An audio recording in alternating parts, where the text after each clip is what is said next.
Welcome to the Foul Play YouTube channel. Greetings and salutations, everyone. Welcome to Open Mic number 77. Glad to see everybody today. I know it's been a scorcher for a lot of people. Been pretty warm.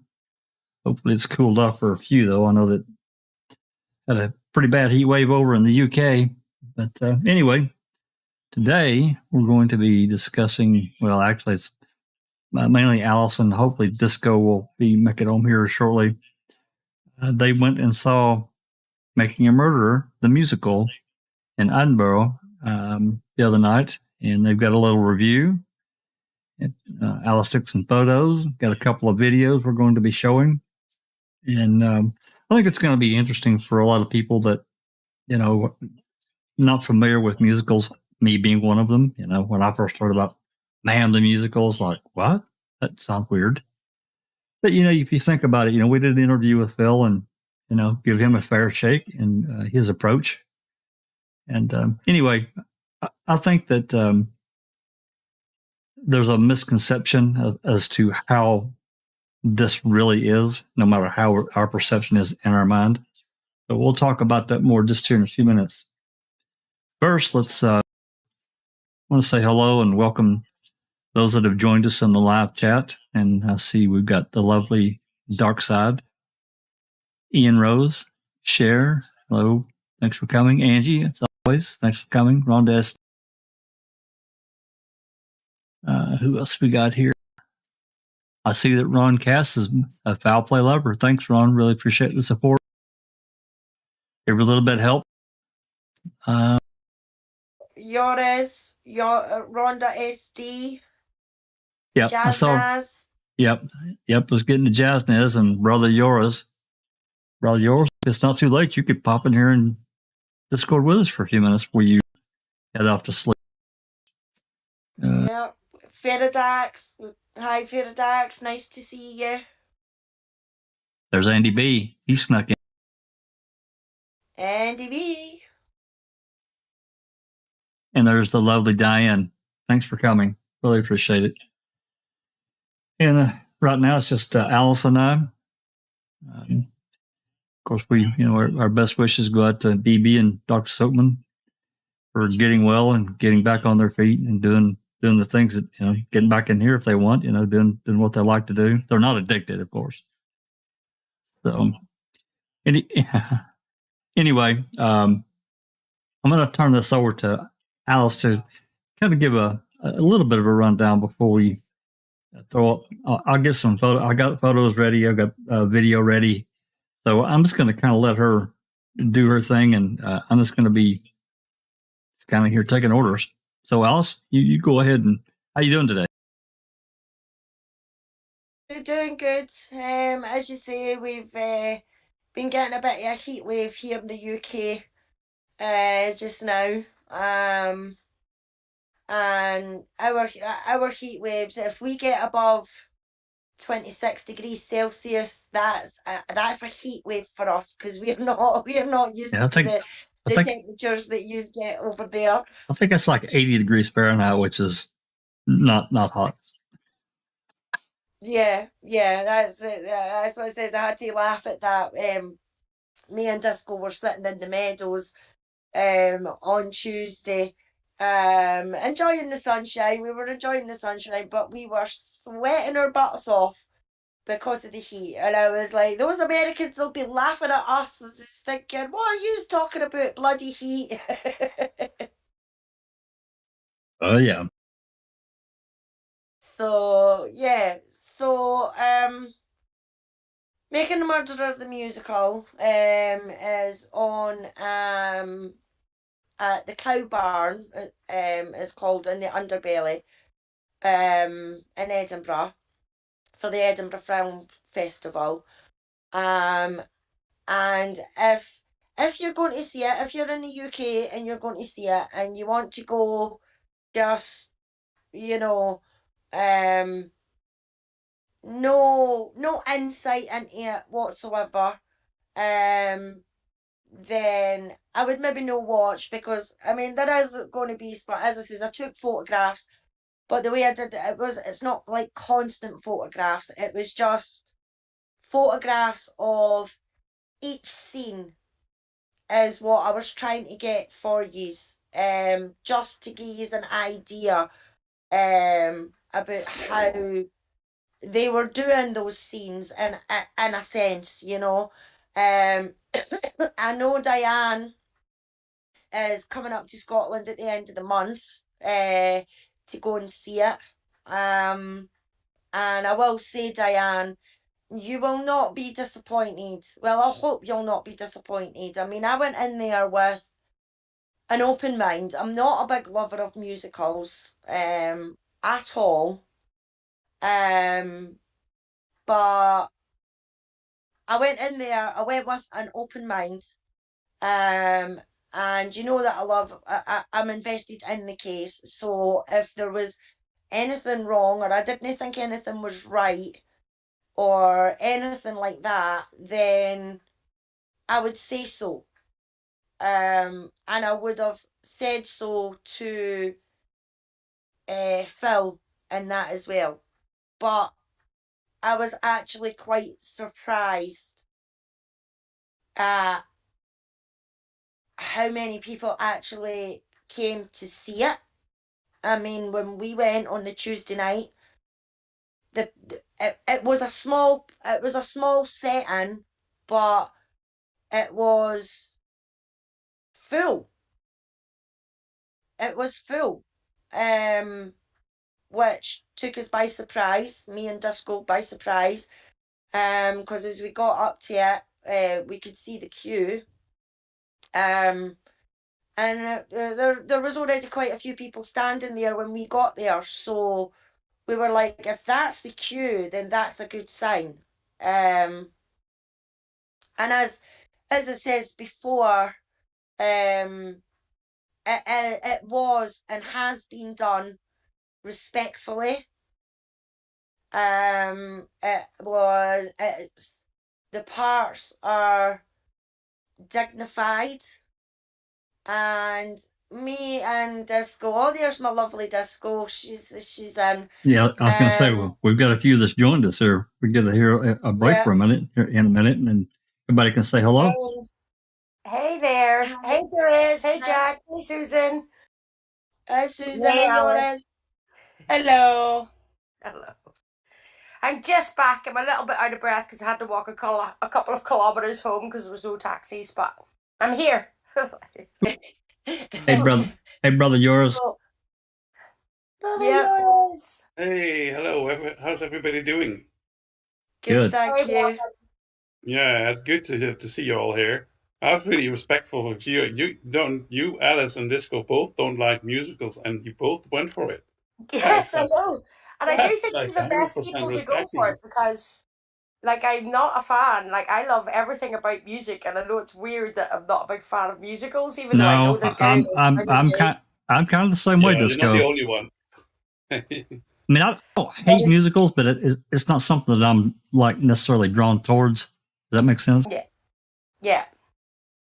But it, to be fair, Alice, I have to tell you, like, that's actually a fairly good venue for the Fringe. Like, right beside the McEwen Halls. Like, but it was small, obviously, not assembly, but it was, considering what they could be tucked away in, like, it was actually quite a professional production. Oh, yeah. Considering how much they'd smalled it down. Remember we talked about scaling it down? That's right, yeah. In an hour.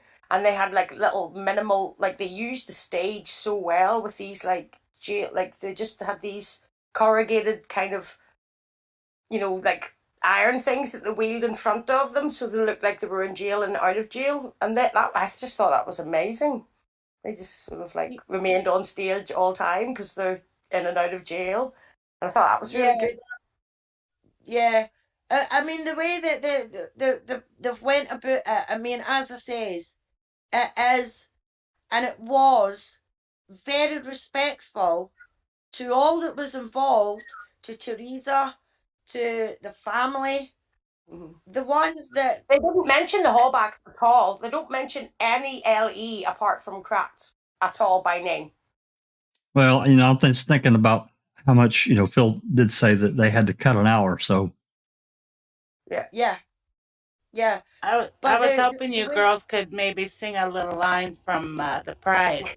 You know what it's done in the style of? Like, you know, like that kind of Al Jolson mammy kind of, it's done in that kind of style. I'm the prize. I'm the prize. Yeah.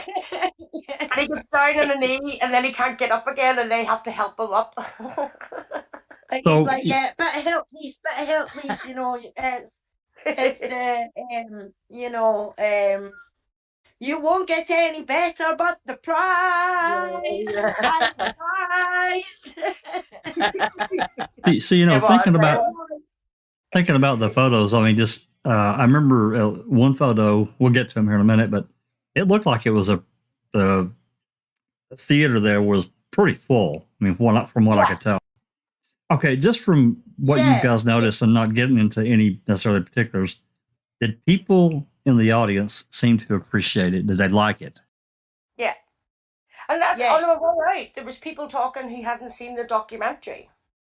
Ah, Looking it up on the phone and they hadn't seen it. They were like, what is this about? And then they were looking it up. And some people who were with it were like, oh no, they're still in jail. And they went and looked it up. They were like, no, I haven't seen it. I haven't. So that was the muttering. So I'll go back next week for a week and see what it's like, because it's getting very good reviews in the Scotsman, which are hard to get. really? 4-star Scotsman, yeah. They're hard to get. That's cool. Yeah. Yeah. Well, you know, just talking to Phil, you know, he seems a very confident, and I watched the interview that you guys did. He seemed a very confident and professional person that's been in the business for a long time. So, Yeah. all right, cool. Definitely. So let's see some pictures. You guys ready for some photos? Alice, you ready? Yeah, on you go, yeah. Yeah, give me just 1 second here and I'll pop them in there. Hopefully they'll be in the order that I sent them to you, Jack. Um, And if not, then I'm buggered. Becca wants to know if you handed out a lot of flyers. Yes. We did. We handed them out at the end, and some of the people that I was handed them out to weren't going to see the show. They were actually going to see another show, and can I interest you in some flyers? Gave them the flyers, told them a bit about the story, bigged up Brendan Talks and Foul Play, because I had my Foul Play t-shirt on, and I was like, I'm a member of Foul Play. Myself and a team of us have took a deep dive into the case, court documents, things like that. I says, and you can find them all on the website. I says, and then you have Brendan Talks, I says, Facebook, and you have Brendan Talks YouTube. I says, and that is run, I says, by a lovely lady called Rebecca. I says, and Rebecca is in touch with Brendan, and Brendan actually gets his input, and he puts his input into the YouTube and things like that as well. I was like, so if you want to find out more about the guys or anything like that, these are the places to go. And quite a few of them took the leaflets and the information, and even at the pub, after the show and everything like that, I was at the pub, and I was even handing them out at the pub, Awesome. with people that I was speaking to. You know, they were like, do you have any information? I was like, of course I've got information. And pulling out the leaflets and the postcards. And they're like, I'll look at that when I get home. I went, well, that's what you do. I says, you look at it, you read it, you go and have a look. I says, and then you tell your pals. I says, and that's how you build it. So the overall, the overall sort of thing, people were actually interested, you know, which was a good thing.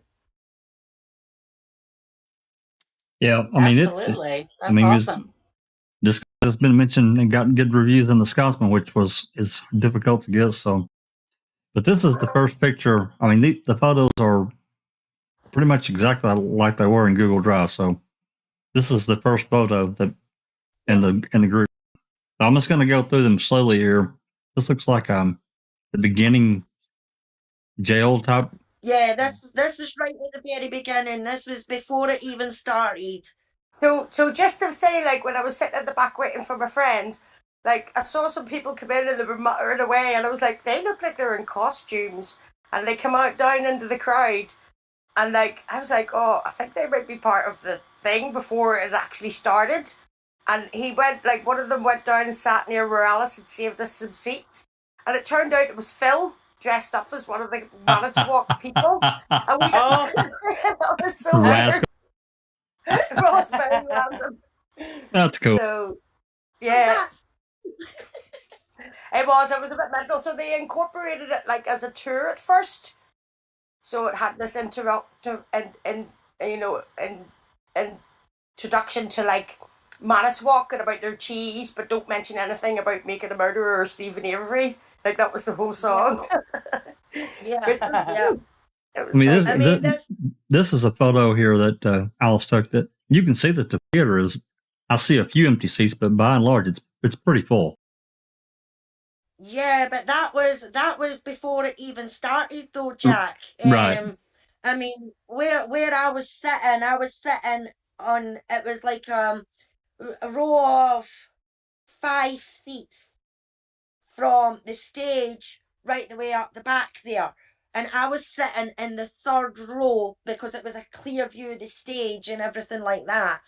And I could hear people coming in left, right, and centre. And I took a quick look round and I was like, God, there's actually quite a few people here. But by the time it actually started, those empty seats that you can see there, people were actually in those empty seats. Yeah, I figured they were. I figured there were as many as we can already see here. I knew this was pre-show. I got a question for you though, Alice. When you all ended your video the other day, your live, from where you were at where you ended it, this theater, how far were you?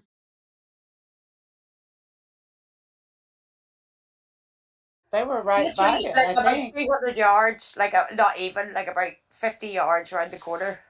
Okay. You see, the thing about that is, like Phil's right, you see that venue that you see there?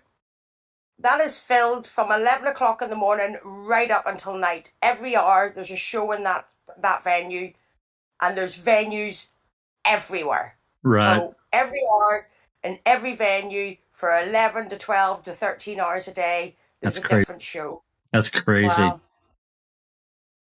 So as soon as they have to get out, as soon as they're done their show, they have to come out, and that's why they were like, "Oh, should we wait for them?" And I'm like, no, they have to lift all their stuff and go, and another show goes in. So you always see them at the pub afterward, at the bar, and that's it for the whole month, like 28 days.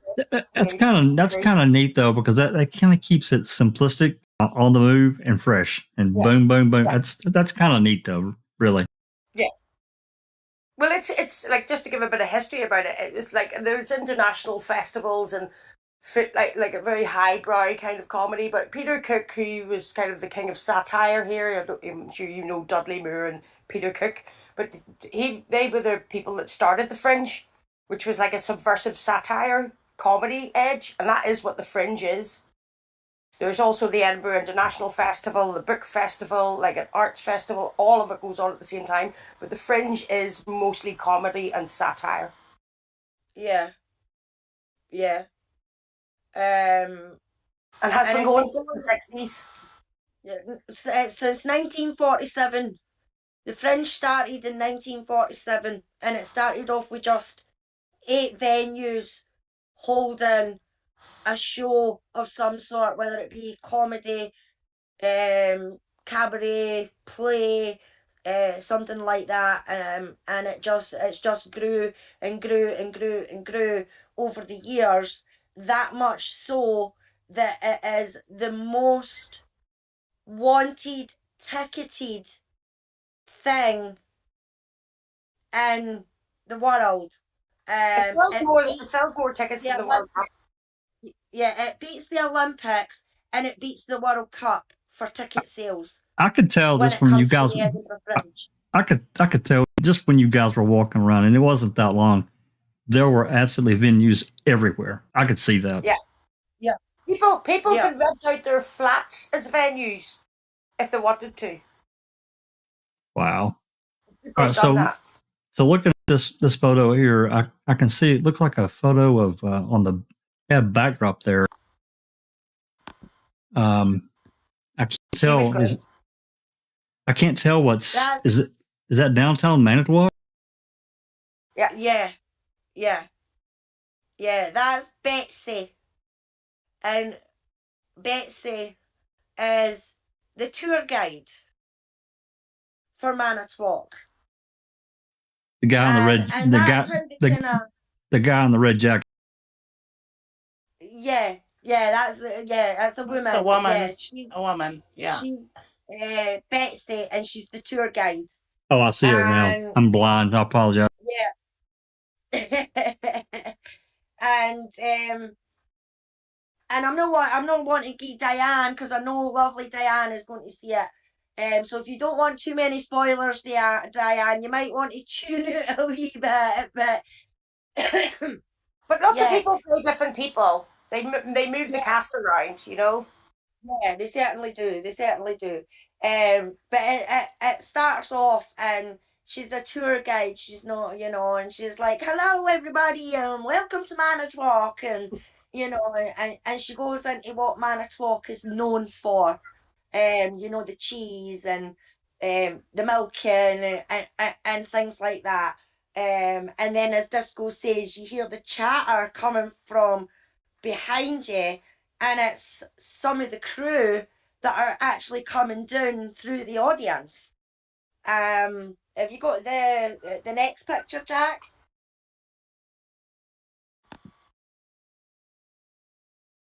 Denny's, and she's like, and this is what we're good for. Is Denny's? This is what they come to visit for.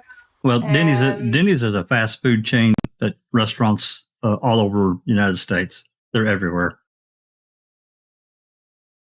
Yeah. So she's just talking about what is going on for.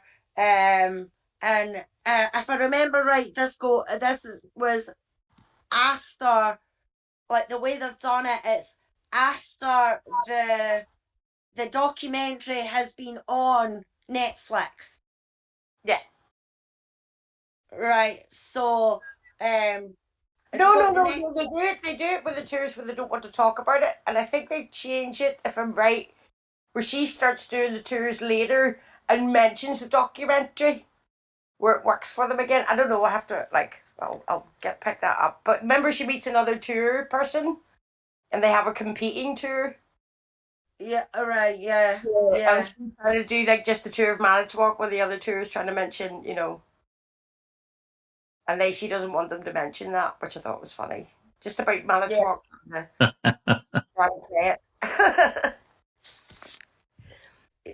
Yeah, so she's gone on about how good they are for their cheese, and how all the residents look out for one another and things like that. Have you got the next one? Yep.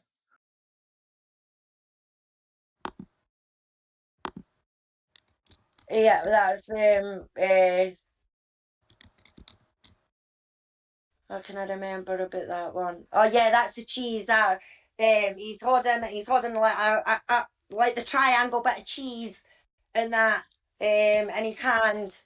The young boy with the hat.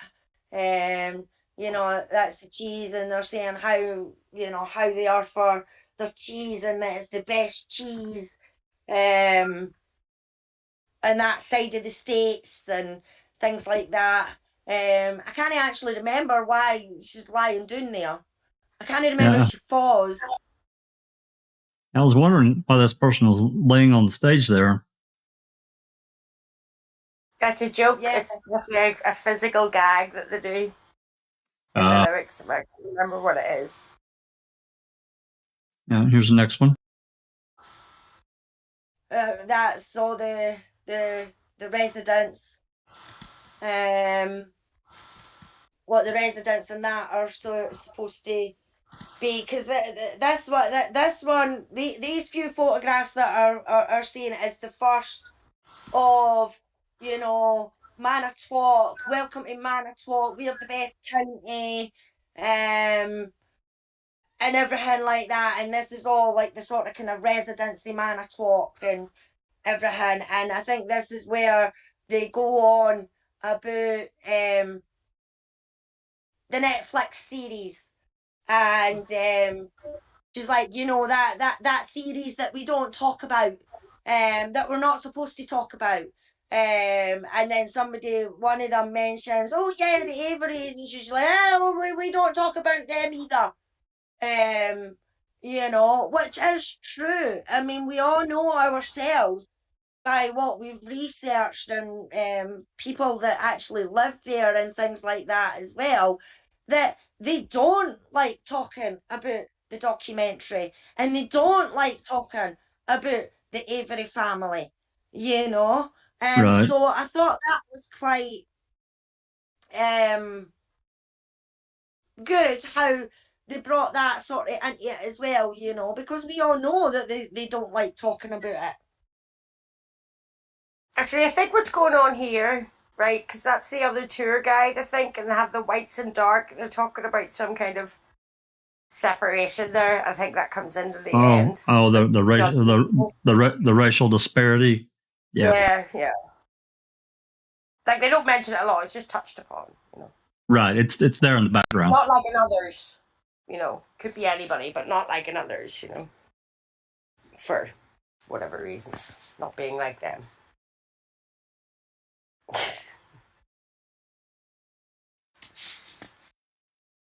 You know, some of these. I mean, it's hard to say which characters are who, but I can see the guy here in the tan jacket and the hat. It kind of reminds me of Alan. Alan Avery. Yeah, these are just supposed to be just like kind of tourists. Manitowoc. Yeah, tourists. Tourists coming to see it. And I'm sure this is the bit where they're going on, and she's like, you know, somebody says, and the documentary, and then she's like, no, please don't talk about the documentary.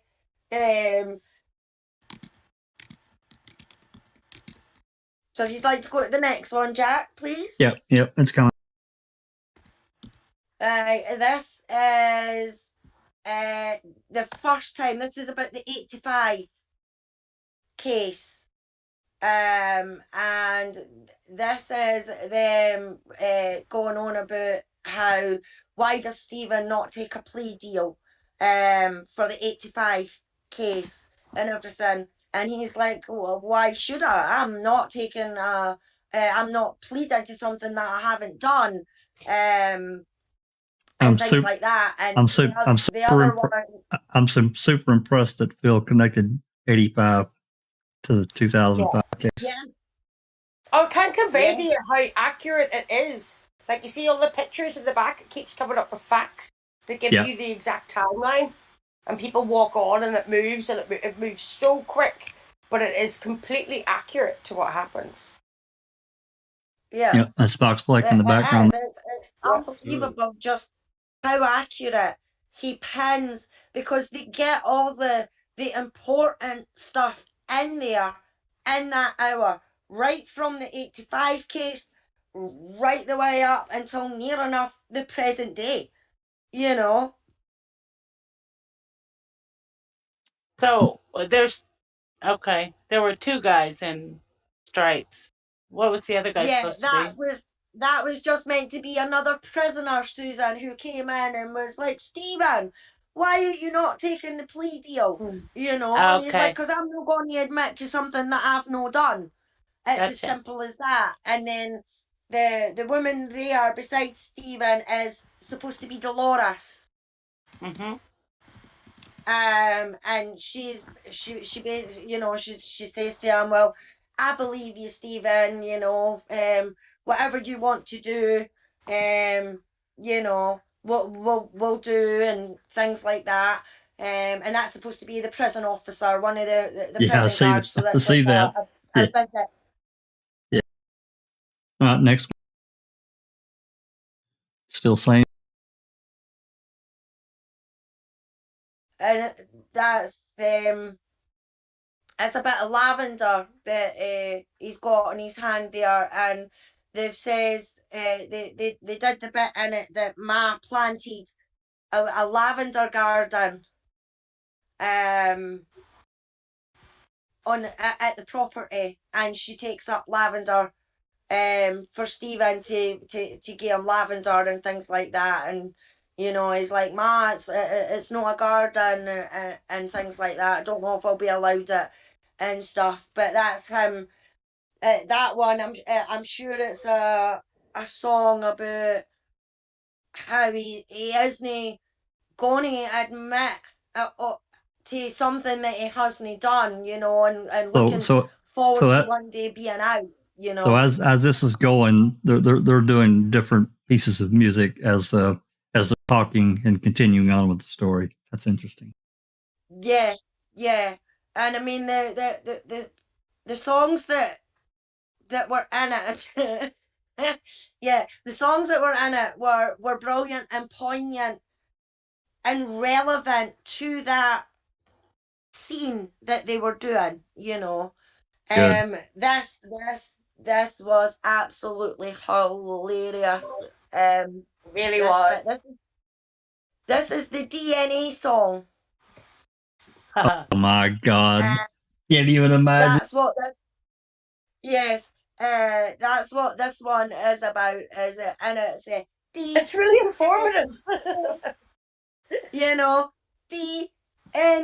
DNA solves the problems every day. DNA, sort of thing. And it was absolutely that bit was actually quite funny, and a lot of the crowd that was there laughed out loud quite a bit at this certain part. Well, as Phil said, you have to kind of go through this range of emotion, because there is a range of emotion in the entire story. It's not just dire. There are ranges of comedy in what we cover ourselves and talk about at times. So yeah, good for them. And this is what's getting him out of prison. Yeah.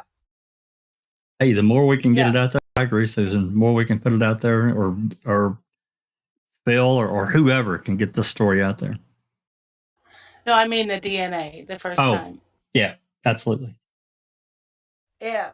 Well, this is this bit. It's still the DNA song, and it's like they say the prisoner's name, and it's like Florisha Flores, you have been exonerated by DNA, and you are free to go, sort of thing. So that's what happens in that. And they have pictures going on in the screen in the background in that as well. And they did that a couple of times. Have you got the next one as well, Jack? Yep.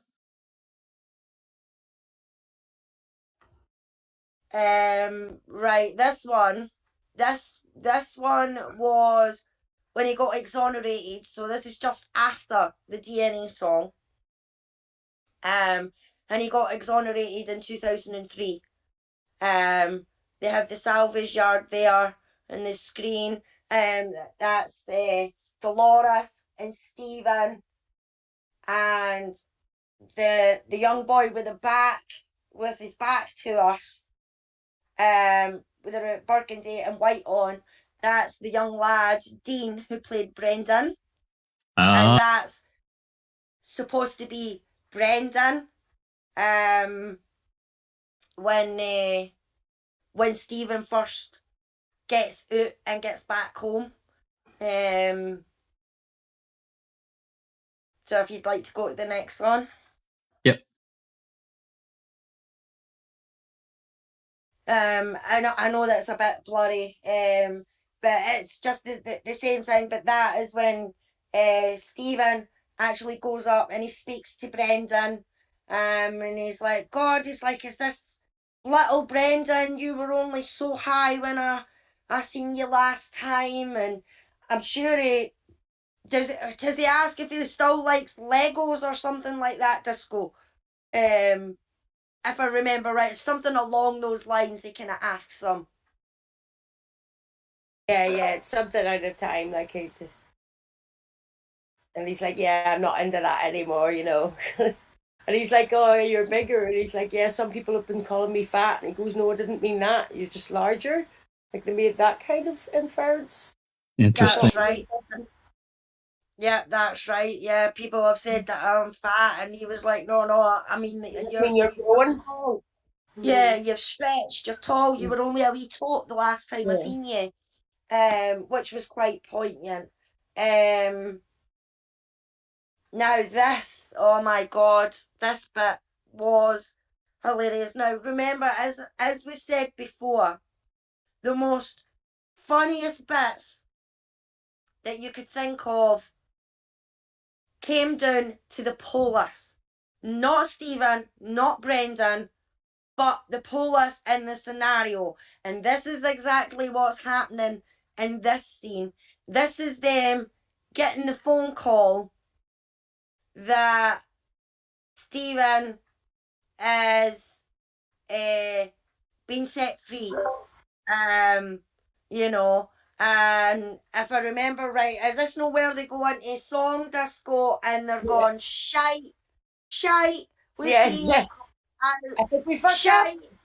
Yeah, shite. But I have to say, out of all of the songs, see the information that they get through this song is really good. They talk about, but there's reports.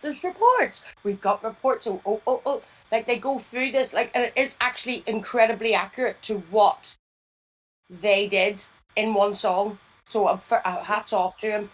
Because they mentioned Gregory Allen in this. They actually mentioned Gregory Allen by name. Well, you see her standing with the paper. She just keeps handing them stuff and going, but there's this. And they mentioned Gregory Allen, who was done for a rape on the beach, and we knew about it. They mentioned that in that song. So even though they're making this sarcastic mockumentary jab at the police, they're including factual things. That's really good. Factual things. Actually, there's nothing that's not. And it's very well done, but you see all of these police, they never infer that that's anyone. No. It's never ever pinpoint it to be anyone, you know? No. See not the one Cobra, with the paper? Not Lank, not, you know. Yeah. The one with the paper, the young one with the hat, he's on the phone and he's like, well, we never knew anything about it, and he's talking to the other two, and they're like, we never knew anything about it, and the one with the paper is giving it, yes we did, there was a phone call, another county told us, and then she puts the papers in his hands and that, and she says, we knew about it, and this is the Sam William Henry phone call that Link made Coburn. asking Lynn, is it a 99 Toyota? And she's like, yep. Oh boy. And they have that playing. In just that one song, they go from his exoneration to the murder investigation just in that song and get so much information in there. It's incredible. It really is. Hats off to them. And they show Teresa. Good for them. Yeah, they do. Yeah, well, the song's beautiful. Yeah, the song and it is beautiful. They did do a song for Teresa, and they had her going on in the background. I'm sure if I remember right, they had her voice talk over, saying, that she loved life and things like that. But what you can't see just at the side of that is two of the actresses, are actually standing at the side, and they're quite solemn and thoughtful on how they're putting the song across. And the song was kind of, you know, who would Teresa be loving in her life? Gone too Sort of soon and not right allowed to now. bloom and things like that. And it was really Yeah. beautiful. Yeah, it was a beautiful song that they did for her. And there we have the prize. My God. Yeah. That is Phil. He played grass. And he did his own announcement. He thought that it would be so good, like he announced himself before he came on, which we were laughing about after the show. Like that's exactly what he think he would do. I was like, genius move. It was, and I mean, he's still got his Ermin a Stookie as well, you know. But yeah, it's it was rather funny, and I had to take a couple of pictures. Of it, especially with the Ken Kratz across the back. It was absolutely hilarious the way they did it, and that's him saying that he's looking in the mirror and he's looking at the prize. Wow. And they're playing this song, "The Prize," and I take it at some point here. Yeah, they're singing it. He's actually singing it. Yeah. Phil is actually singing. And it's done in like a really music hall way, like wow, wow, wow, like oh, mommy, you know, it's done in that kind of really over the top kind of, right. You know, show tune kind of way. You know, it's the only song like that, really, I think. Yeah, good send up. The two girls with the feathers. I missed it because some of the funnier bits that because I was watching it, I actually missed to get on the camera, you know, and like they're done up with the showgirl sort of feathers and that, and like Phil gets down on his knee and everything, and he's singing about being the prize and how gorgeous he is about being the prize and everything, and the two ladies come over and stand beside him, and then they put the feathers in his face, you know, like the ta-da! Oh my God. But as you can see, it's all the same cast, like doing costume changes and doing the same things. And here's a wee Fassbender. Oh, you know, so they all play different characters, you know, all the time. Yeah, it's really good. This is supposed to be Brendan's interview. So this is their interrogation of Brendan, I take it. Yes, this is the interrogation of Brendan, and the way they did this was actually quite good. Dean, who plays Brendan, he's actually singing a song at this point. And it's if I remember right, it's I Didn't Do Nothing.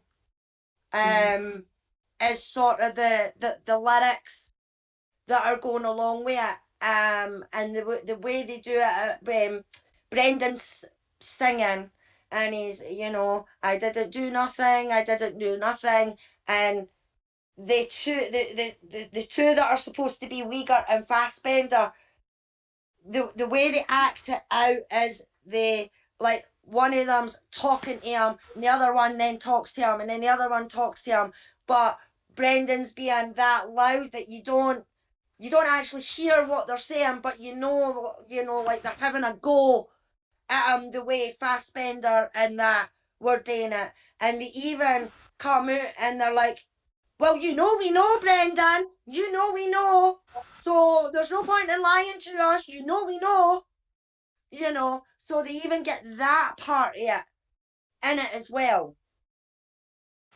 You know, the shot in the head bit, they get the shot in the head bit. Yeah. They're mostly silent, they're just badgering him, they're just like miming, really badgering, which I thought was very effective because you couldn't watch all that, you know. No. And then that was a very effective storytelling, I thought, but accurate. It talks about, I only did this, I only did that, I cleaned up, we had a fire, and then, you know, I didn't do anything, and then I think it ends with the who shot her in the head. And then they cut the And hair. then You've been mentioned as well. no, that's the if you remember Disco, that's the one Later where on. he screams, "They got into my head!" Yeah. Oh. That's that's because Phil's being cracked at this point, and he's saying, "Well, are you trying to tell us that what you told us was not true?" And he's like, "Yes." He's like, "It didn't happen. I just told them what they wanted me to say." And he's like, "Oh, come on!" And then he's like, "They just got into my head," you know. So they got they hit all the points that you want them to hit. They hit, you know. And it was done respectfully, and it was done dignified. It wasn't when it came to these bits, it was seriousness and serious songs, they weren't like jolly, happy sort of songs, Gonna say it sounds like they were scene specific and what was going on at the time specific as to how the music and the mood environment or however you want to look at it, they played it right. Yeah, definitely played it. They definitely played it right. They didn't do anything about the press conference. But the girl that's sitting there by the popcorn, you can tell that it's already spilled out, but they don't really reference it or show it. But that that's what's happened. They use the people talking, but the nephew confessed, and they move the story like that on without referencing or doing. He could have written in the press conference scene, but I think that would be a poor taste. Personally. Well, it may have been something that he decided to cut, and when they trimmed it down to an hour. Yeah. But I don't know how you would approach that the way he handled it. If you know the story, they tell the story through the people watching, like eating the popcorn. They tell you, they fill you in. Oh, there's been a confession. We saw it on TV. It was on the radio. It was on this. And you hear that. They're just sitting in the crowd saying those things. So it's well done that way. No, that's cool. Not going to go into the press conference at all, because who wants to see that again in a musical? And here's one, Stephen and Orange. Yeah. Oh, there's ones missing. They must not have uploaded. Unless it's still to come. No, because I think that was after. Because that's when Kathleen's in it now. They actually did one. There's two more. I think this photo and one more, and I think that's all that I've got. Right, that some of them must not have loaded them, because I've actually got one. There's actually one of the young lad who plays Brendan, and they actually do like they do the bit where he's going home, he's not going home, then he's going home, then he's not going home, and they have on the screen in the background, they have the dates coming up of when he won his appeal, and it shows you like supposed to be back in his cell, and he's folding up his clothes and he's packing his stuff, and he's singing. He sings a song about going home. I'm going home. I'm finally going home. I'm going to be free, and everything like that. And then you get who's supposed to be the warden coming in and saying, "I'm sorry, Brendan, but the state's done this. You're not going home." And it showed you the second date. And then again, it was, "Oh, you are going home, Brendan, because Judge Duffin has thingied your appeal, and you are going home." So it gets kind of cheery and things like that again, and goes into song, "I'm going home, I'm going home." And then the final one comes back and she says, "I'm sorry, Brendan, you're not going home. the state is taking it to the Seventh Circuit Court, and he's got, like, I think what's supposed to be his one of his shirts, prison shirts, and he goes to hand it to the warden, and she just shakes her head as if to say, no, I can't take it because you're staying, and he goes back and he sits and he's like, I was supposed to be going home, and I must admit, and me and Disco, we had a discussion about whether we would tell you this or not, but then we were like, yes, we have to, because we're doing a truthful review. It actually made us cry. I'm not lying, it really did. It was very moving in parts. Avery and Brendan's was very moving. That's the goal that I think Phil and wanted to reach. That emotional hit. Mm-hmm. Yeah, through music. I think it was because we are so invested in it as well, Jack. Sure. And we know all the shenanigans and everything like that that's going on, and that has went on.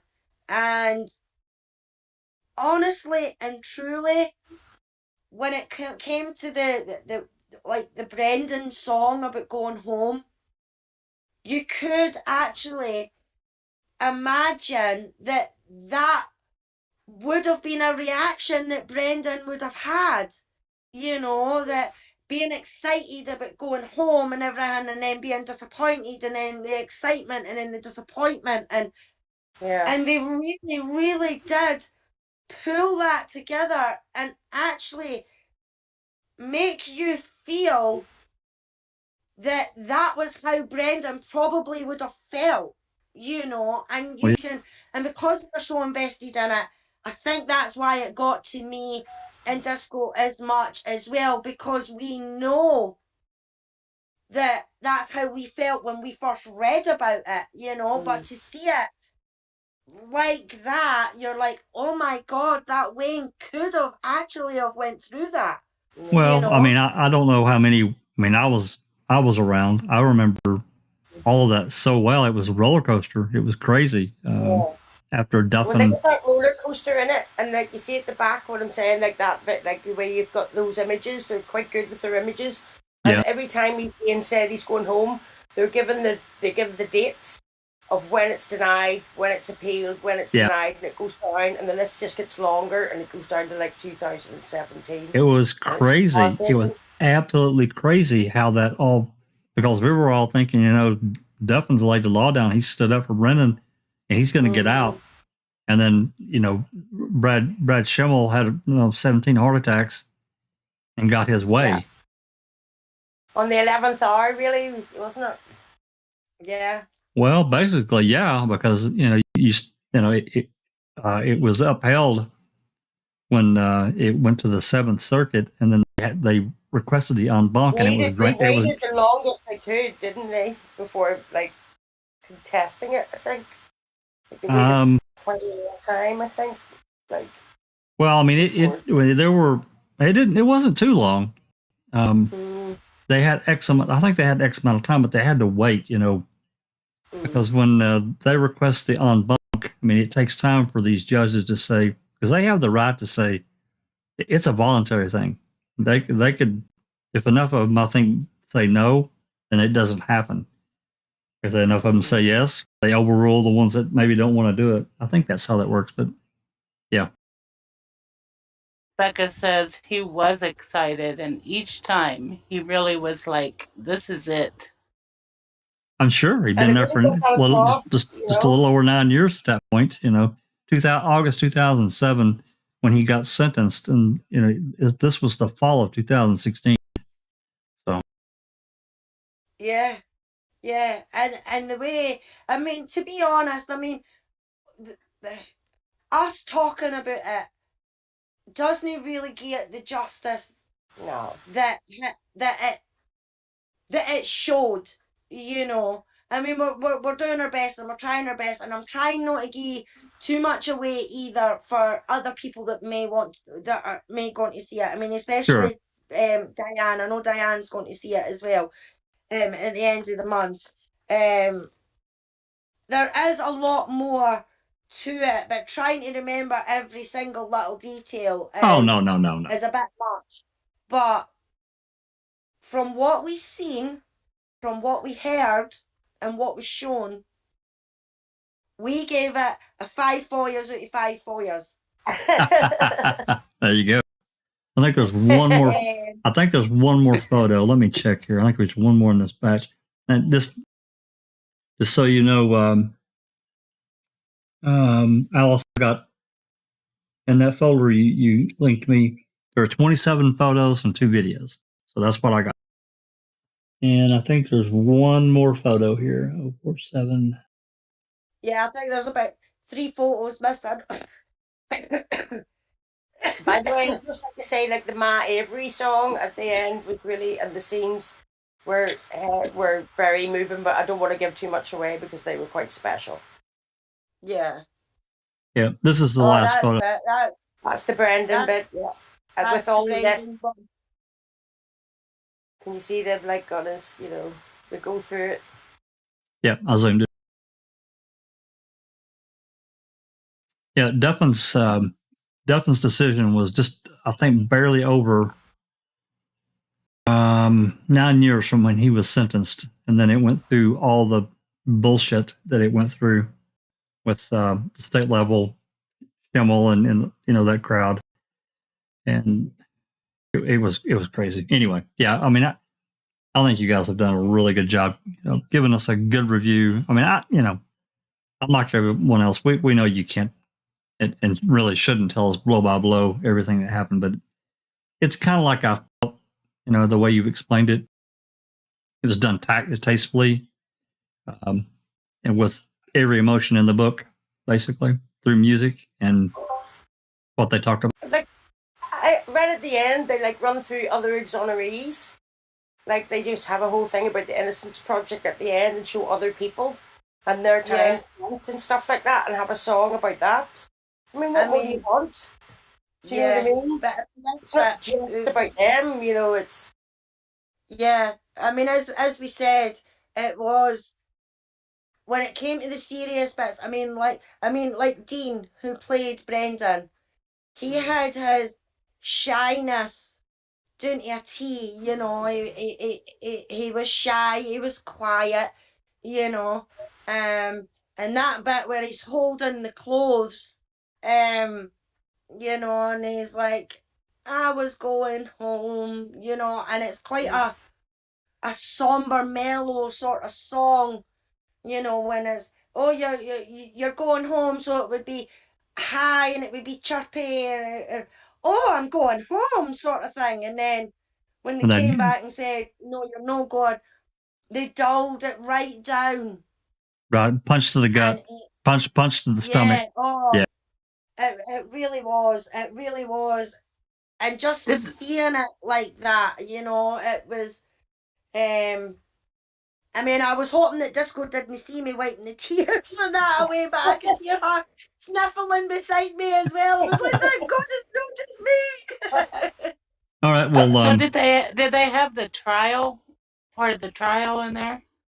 Some of it, yeah, but it was quite succinct. I can't convey that enough. Like, they really did just get the timeline down accurately and got as much information as they could within the timeline to unfold quickly, because it was just an hour. Yeah, I'm sure they had to clip a lot of what they really have done and is ready to go. They just couldn't put it in the hour length. Yeah, he said they had 2 hours, right? That's right. Mm-hmm. So there might be more and more of the trial or whatever, but they, there was bits of it, but it just moved very quickly. Well, with the level of Phil's knowledge of the case, I'm not surprised that this was really good.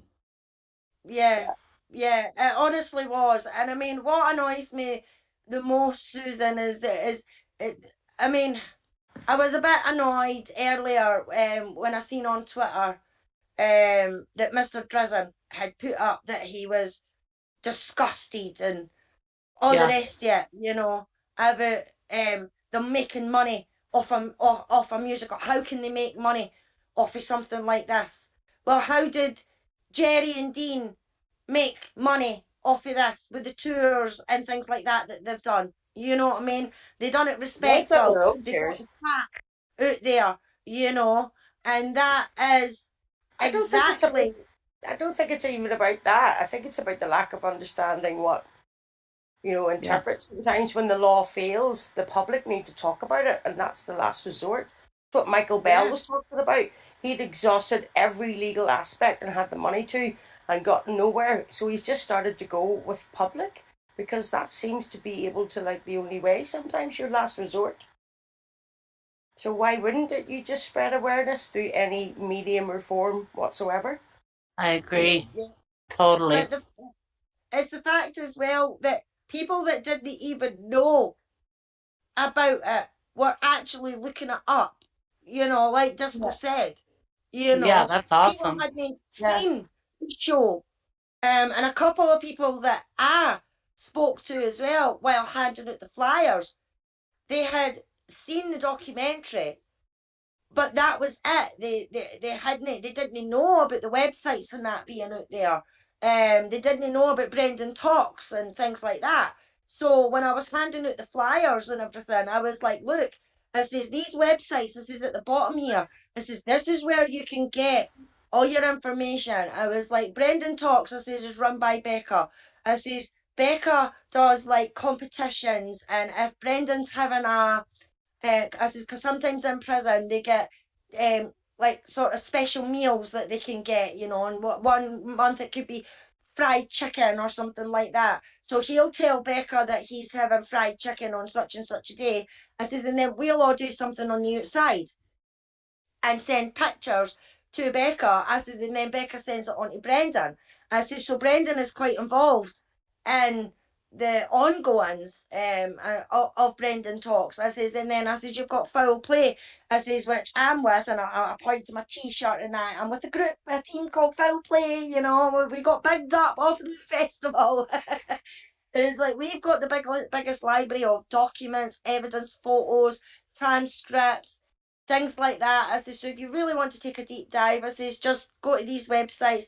And they were quite happy to take them. And then, as I says, when we were at the pub, we spoke about them at the pub and that as well. Do you have information? Of course we do. Here's Dresden's tweet. You know, and you can see here, Fringe 2022 review, Making a Murder musical.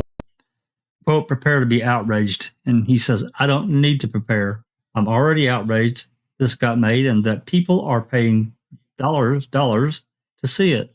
There's nothing comical or song and dance worthy about murders and wrongful convictions.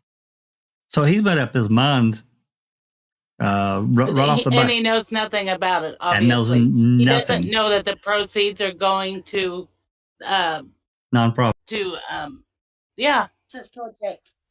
Innocence Projects, yeah. Well, I pulled him up about it. Like he's relying on info that he hasn't seen, you know. Right. Yeah. Yeah, a lot of people had that same reaction when they first heard, you know, Making a Murder the musical. Mm-hmm. A lot of people felt that way. Like, that doesn't sound right. I could copy and paste the Chaplin quote again and again for anybody who's got problems with that. But, you know. Well, I mean, I guess everybody's entitled to their own opinion, but you know, I think in this instance, you know, get the information first before you completely trash something that's trying to get this story out there. I mean, this is about the story. Right, here's the thing. Have you ever heard of a film called Angela's Ashes? I have not. Uh-huh. Right, have you seen it? They've made a musical out of Angela's Ashes. Right? You know what I mean? Tragedy and music, like, I'm like, oh my, I haven't seen the movie, but I know it's about Irish poverty. Like, I'm like, you made a movie out of Irish poverty? Oh God, no. But people went to it in droves. It was in the West End. And I'm like, you know, whatever floats your boat. But don't be thinking that people don't make creativity. I think Drizzen would probably change his mind if he saw it. Don't Yep. you Well, think? you shouldn't have made the assumption without seeing it, because, as I said in I my agree. tweet, like, you know, it's people made that judgment about the case that you study Right? without the Right. info. So, you know, Yep. you see And it. that was a good part in the actual show as well, as you had two of the characters, and one of them It was the was tour guide. It was the two tour guides. yeah, and one of them was oh, we don't speak about we don't speak about them, they're guilty and everything like that, and the other one went into like a story. She's like, oh, Nancy, she said this about me. Yeah, because she was Um, mixed race. That was what yeah, I was saying. She was mixed race, yeah. and She's like, she was her she friend said, anyway, and stuck up yeah, for it. yeah. And she's like, well, she's like, well, you stuck up for me with that. She's like, yeah, but I know you. I don't know them. And the whole point of it was making her see, well, yeah, what you've just said there, try listening to what you've just said there, and then put that same thought into how the Averys and that must have felt, because nobody knew really about the Averys. They only got judged on because they were outsiders, So they do hit on the serious matters, you know. Alice, you let me know when you want me to play these interviews. Yeah, So on you go, Jack. Yeah. you may As I play said, the first one only the a third. few seconds. I must apologise, because the first one is only a few seconds, and I must apologise if Dean ever happens to watch this. I did have a conversation with Dean as well, but I didn't realise that my camera had switched off, so I missed that bit out. But I actually asked Dean questions and that as well.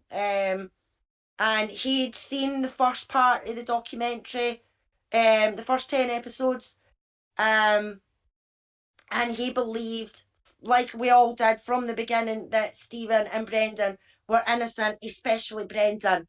But yeah, on you go, Jack. Yep. I'm fixing to pull it up here just in a second. Let's see. Okay.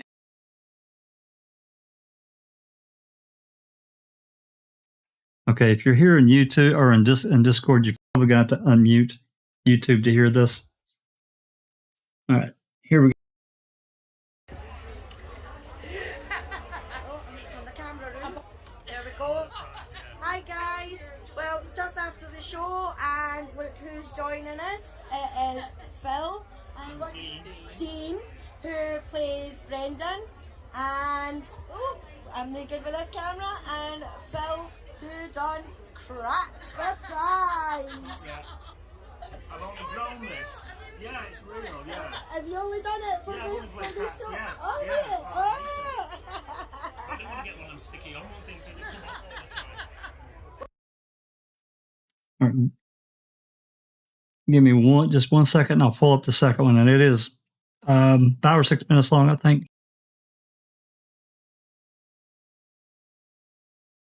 Yeah, it's about 5 minutes. The next one's about 5 minutes long. As I says, with that one, I did ask Brendan about his role and everything like that, but didn't realise that my bloody camera was off. And when I did, this is where the next one sort of starts.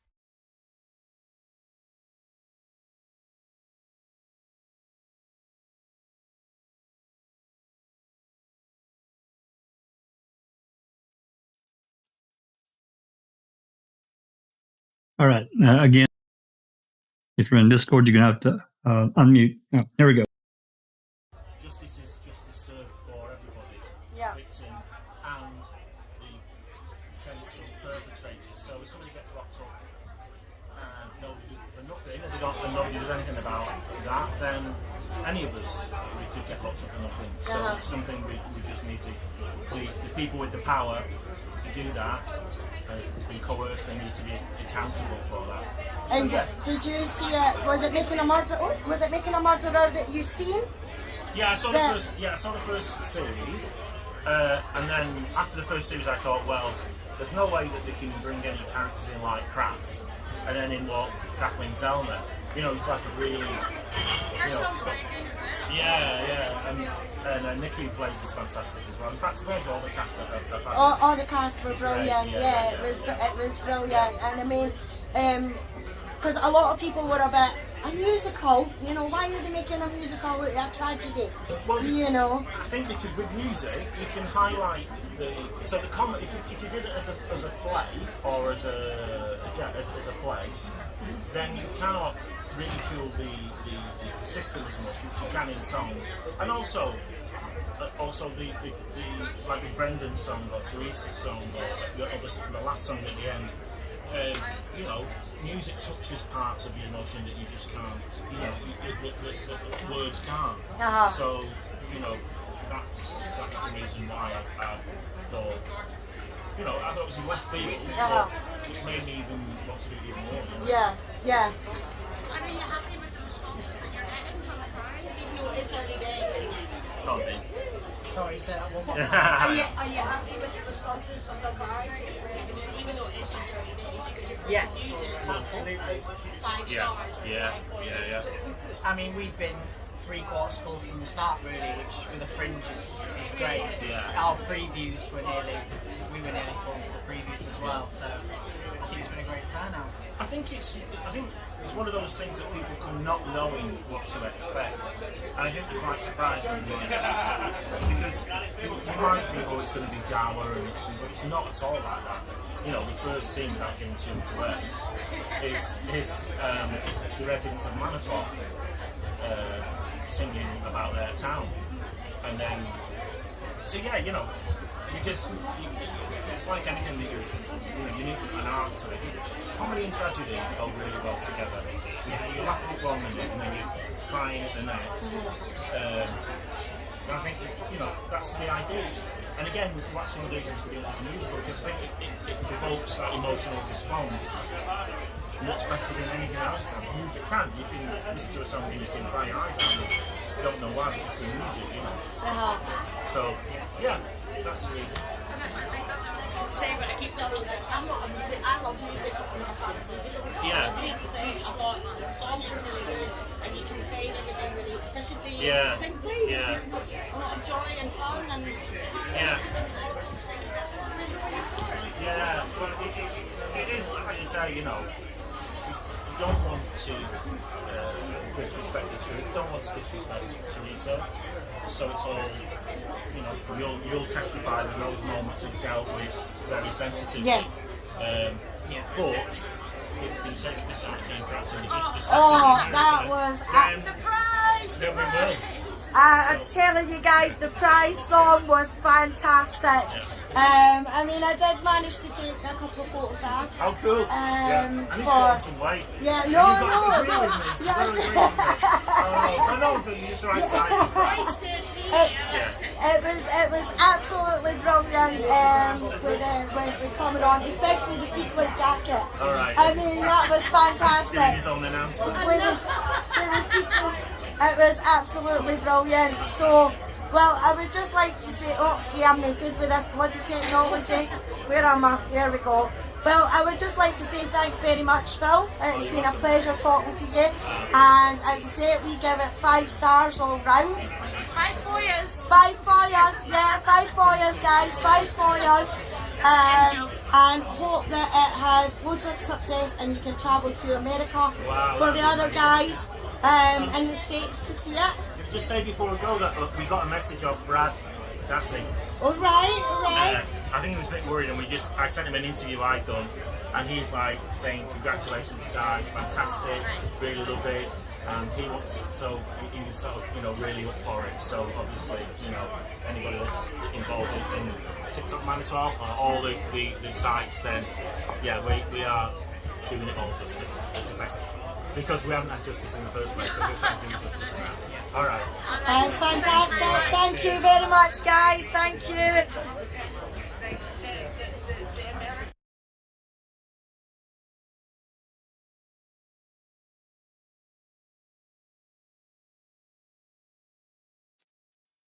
Fantastic.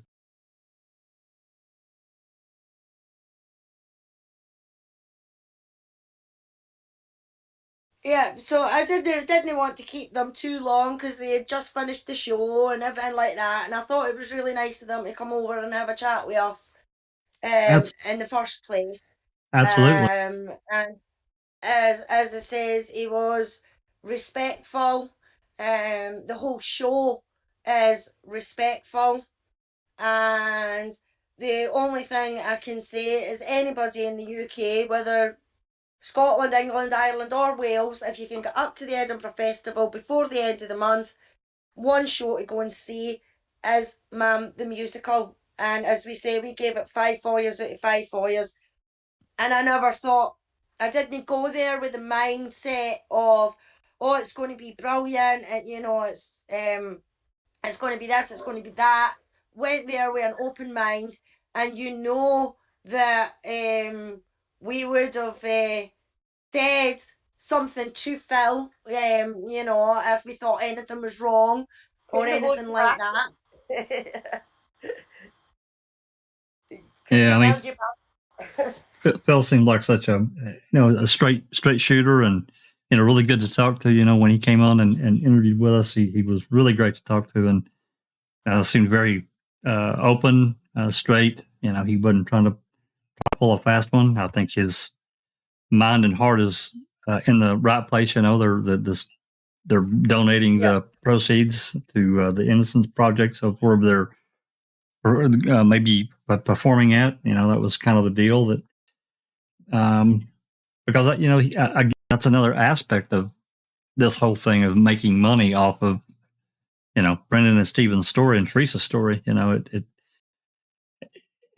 So many, and I kind of joined that whole thing about not wanting people to make money off of other people's misery, and it's such an icky thing for me. I don't know. It's like, well, I don't know. It's like walking into spider webs in my brain. I agree with that, Jack. I would agree with that if they were keeping the money for themselves, but they're not. Right. All the proceeds. Well, it's creativity. They created something and written songs and it's creativity. It's sure. Yeah, but not only that though, Disco. I mean, if the money was being kept for them or whatever, then yeah, I might have something to say about that. But it's not. All the proceeds that are made, all of it, they'll have to pay for their own, obviously, their own is thing. going to the Innocence Project. The profits. Honestly, I wouldn't mind if they were making money off of this just because of the work they put into it. But at the same time, they're getting the message out. So even if they kept the money, I would not have a problem with that.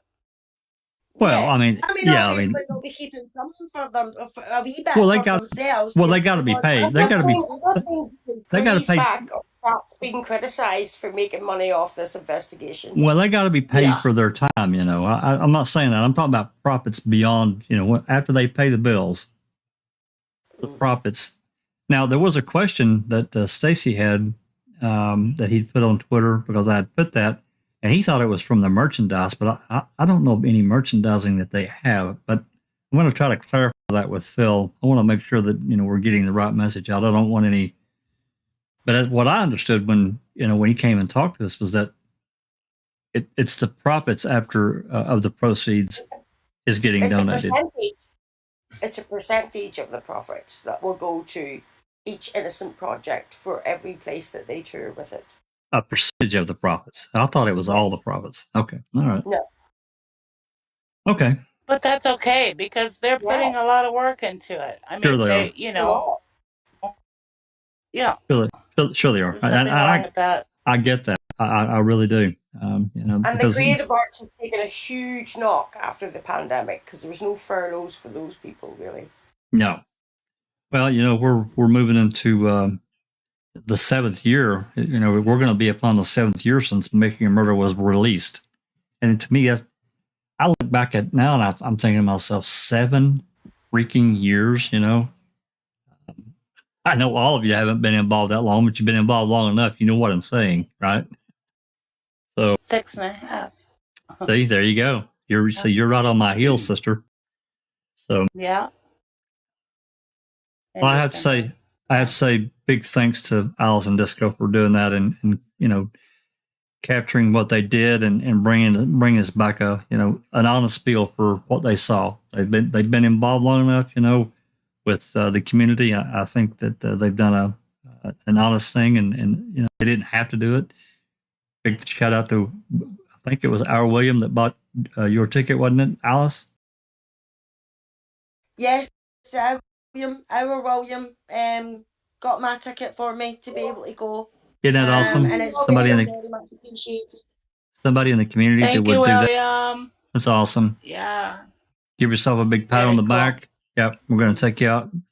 Andy and I and Yoris, we're going to take you out for a round. And yeah. So anyway. I'm going to go again next week. So I am, and I'll be there all week. So the flyers that were left over and stuff that there was a few that I'm going to hand out. Nice. At the other show Awesome. when I'm there. Awesome. That's so And cool. when we get going a wee bit, I can hang around a wee bit more and talk, because everybody keeps handing you flyers. That's the Edinburgh Festival, so sometimes it's better to sit down with people. But I might address them as they're going into the show, and they can take them with them. If you get any other interviews, hey, you just let me know. We can get it out here. I did say to him I might be back to pester him about comedy, because I'm such a fangirl. I'm sure you could tell in the video. Well, I mean, by the time next week rolls around, they'll have a better feel for the reviews and feedback they're getting, and it might be interesting to read. I'm not bullshitting you. It's to get 4 stars in the Scotsman. Like, there's a lot of competition out there. That's good. For quick for the reviews to be in as well. So it's looking good. I see Cherie has joined us. I saw a few others join too. I think I saw TTM Fangirl and a few others. Thanks for coming, guys. Yep. Yeah, Becca Chu came and she's been commenting. Yeah, Thanks so much, Becca. Really appreciate it. I hope she thinks from what she saw and what she's heard from the review, she's got a better idea about just how the musical kind of is. And as I says, when it comes to Brendan's parts and things like that, it's done respectfully. They don't take the piss out of his intelligence or anything like that.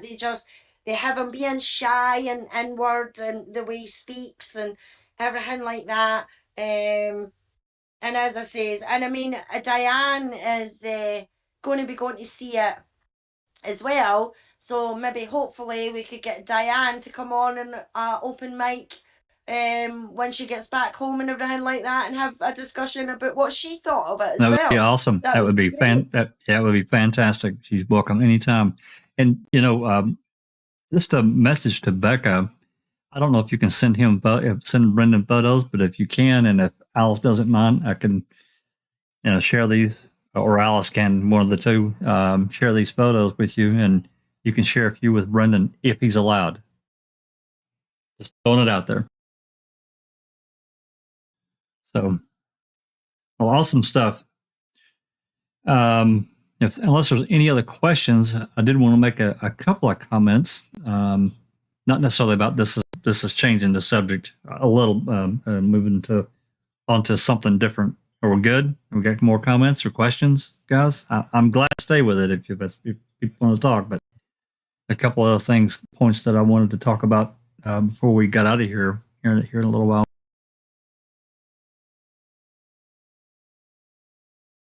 Becca says should be able to, if Alice wants to send them.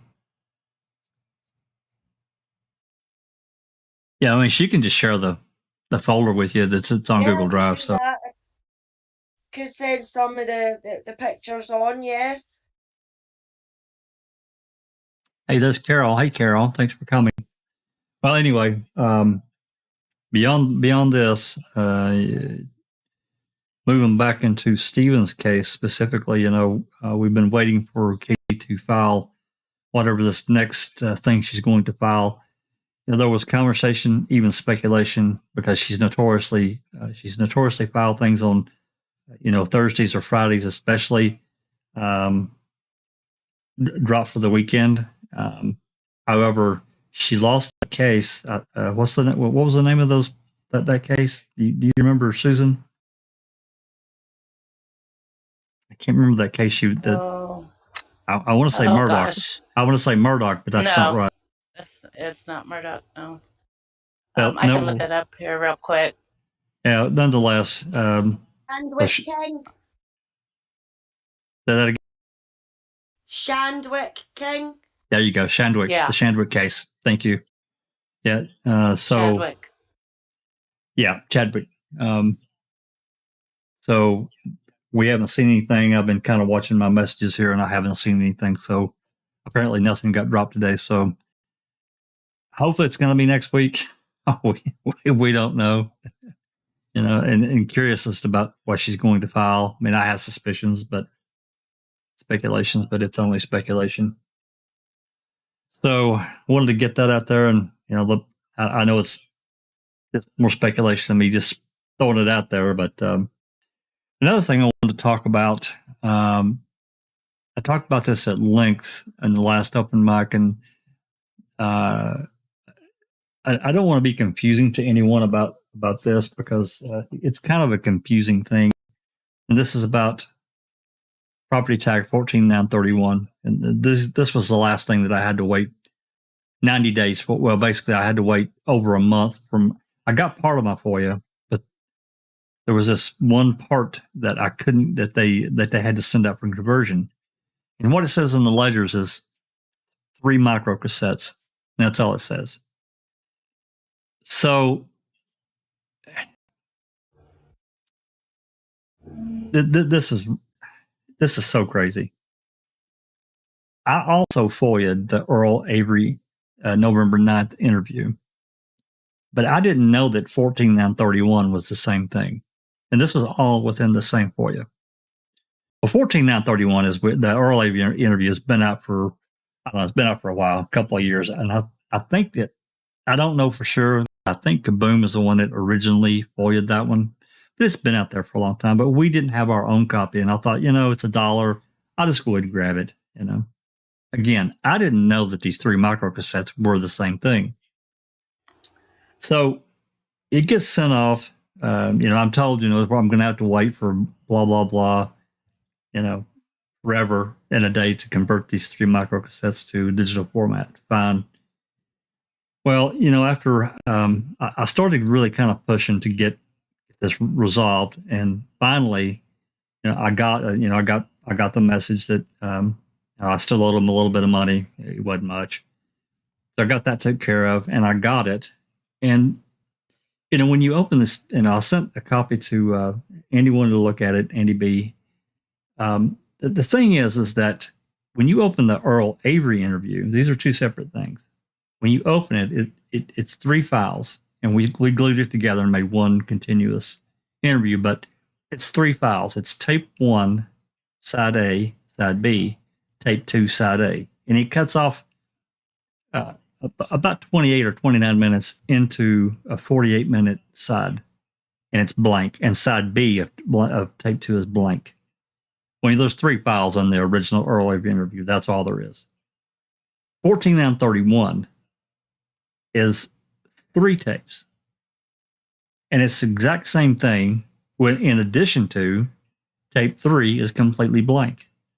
So I complained. I sent a reply back to. Actually, what I did was I emailed the DOJ, and I copied Calumet County. I copied the lawyer for Calumet County. I copied Queso, the jail sheriff. That's where I got it from.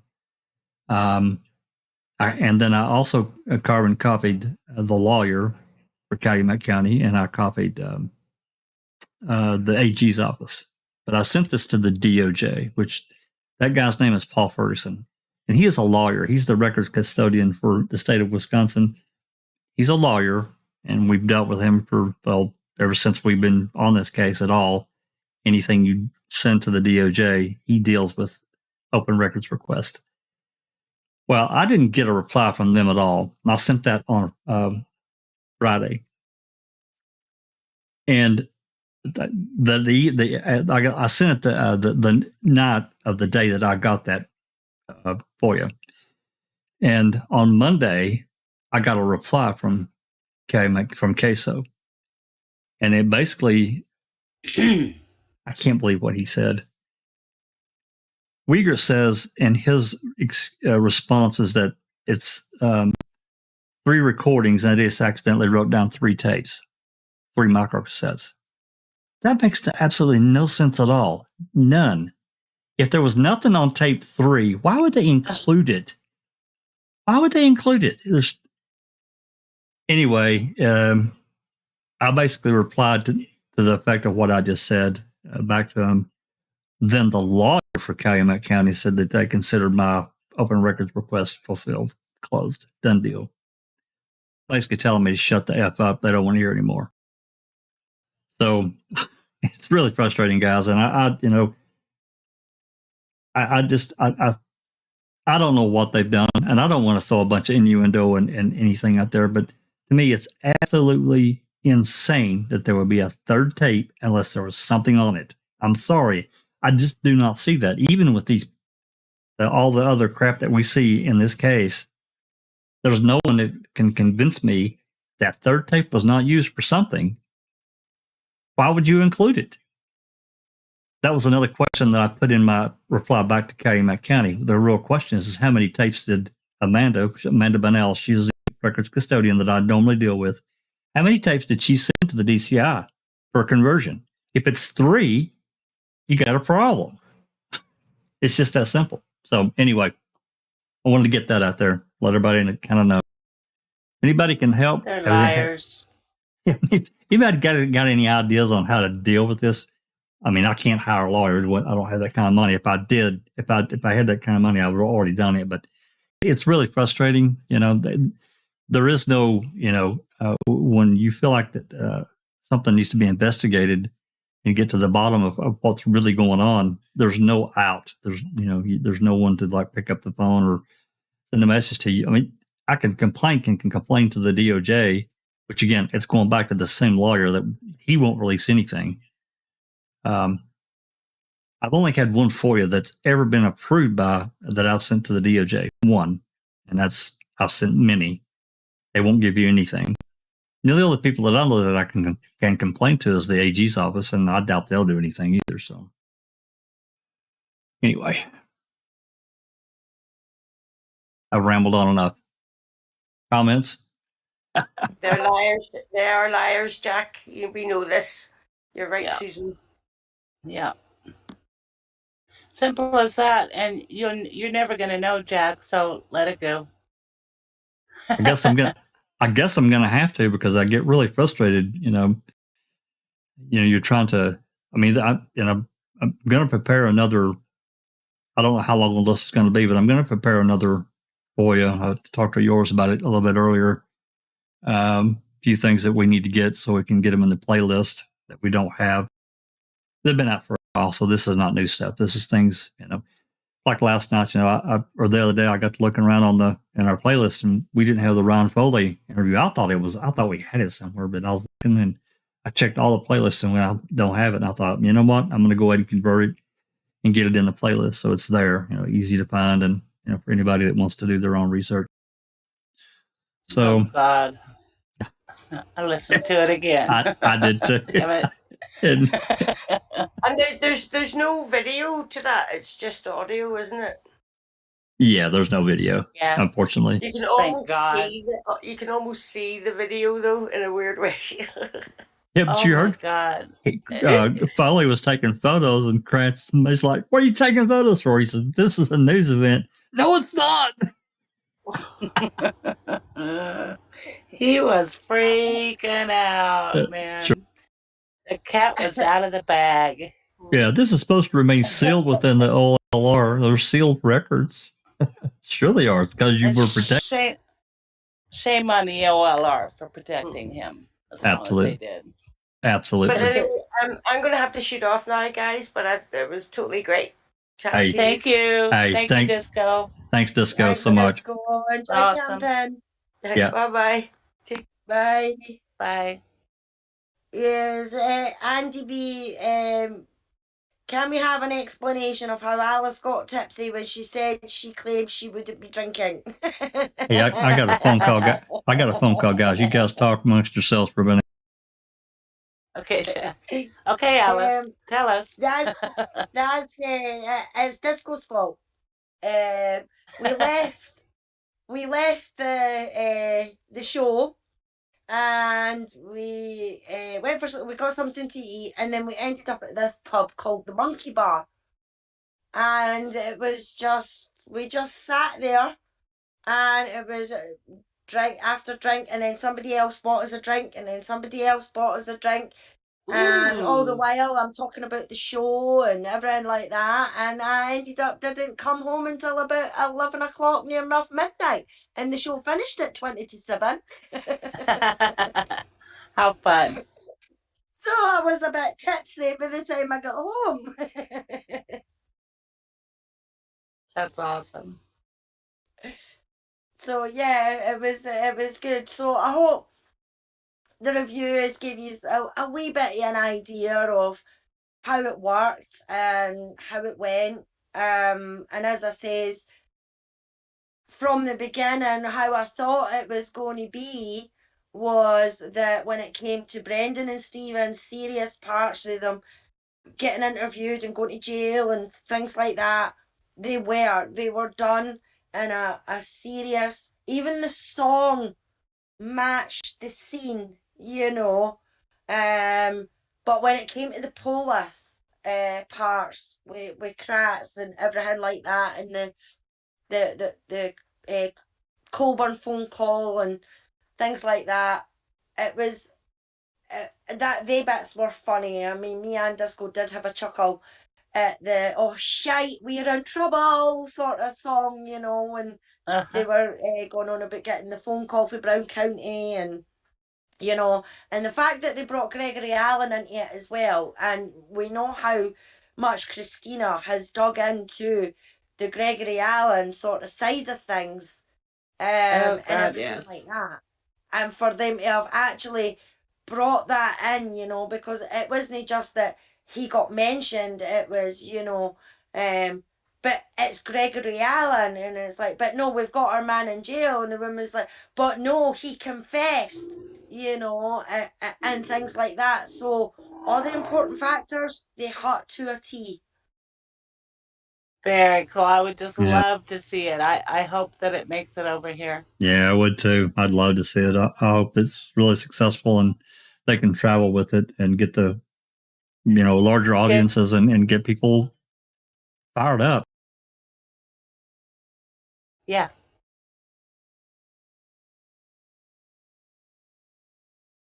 It says, I mean, there was people that were there that hadn't even seen the documentary, right? You know, and if that's the kind of audience I think he's going for, you know, the ones that have maybe, you know, heard it and went, oh aye, that documentary, or you know, but no really thought much about it. So it'll maybe make them either go and watch the documentary or go to the websites or the Facebook group or whatever to find out more, to learn more, you know, which I think is fantastic. Well, a lot of people won't sit down and watch 20 hours of documentary. They won't do it. Yeah, but we know how many people around the world saw this documentary, and it was a lot. Oh yeah. Yeah. Oh yeah. Millions and millions. Millions and yeah. And you 60, know, 70 million. And I think, you know, the majority of people kind of felt like we did when we were done watching it, but they just didn't take it further. You know what I mean? Right. But if they see it come up again, it might renew their interest. Yeah, I agree. Yeah, and I mean, it wasn't just that as well. It was even the people that I was approaching with the flyers, you know.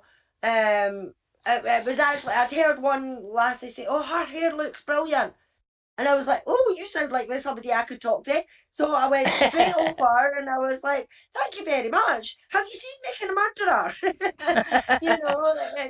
The documentary. And they're like, yeah. I was like, well, they're actually doing a musical on it and we've just been to see it. And it's done actually really well. Can I give you some information? And then I'd hand them the flyers and things like that. So if it's going to bring that much attention, then it can only be a good thing, Absolutely. I agree. Yeah, there was a lady, I can't think of her name. Maybe you guys can help me remember. I think it was Darkside that posted the link to the video. She did a review, she hit a lot of the high points of the case on her channel here recently, and she gave Foul Play a nice shout out, which we really appreciated. She did what was her name? Her name was Sherilyn. Her last name. Yeah, I've kind of looked around here on Discord and trying to find to give her a shout out. But she did she did a pretty good job.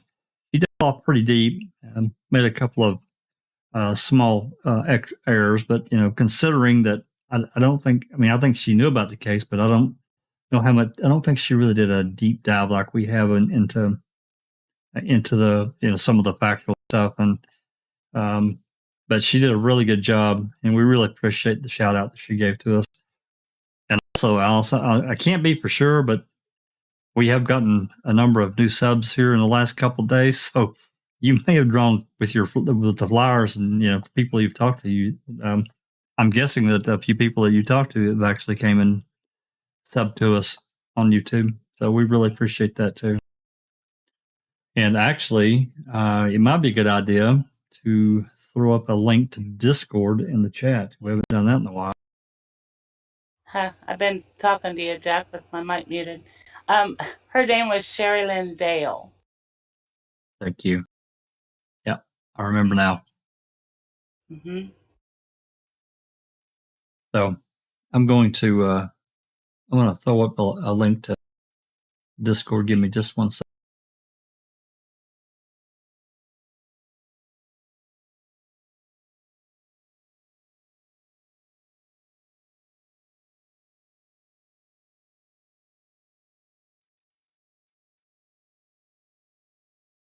There we go. I threw up a link to Discord for anybody that's new out there that may have joined. If you're interested and want to know more about the case, you're more than welcome to join us on Discord. Typically, people around, 24/7. Yeah, pretty much any time, because there's people scattered all over the world that they're in different time zones. So there's typically someone around. So case information, the website has just thousands of documents.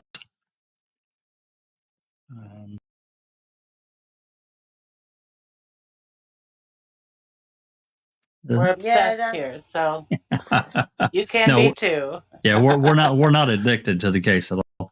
There's just so many areas. We're obsessed. That's different. I mean, I must have sounded like an obsessed nutter with some of the people that I spoke to at the festival, the way I was going on about it and going on about how much a deep dive that we've took into it, and some of them kind of looked at me as if to say, really? And I'm like, oh, you won't believe it, the documentary is nothing.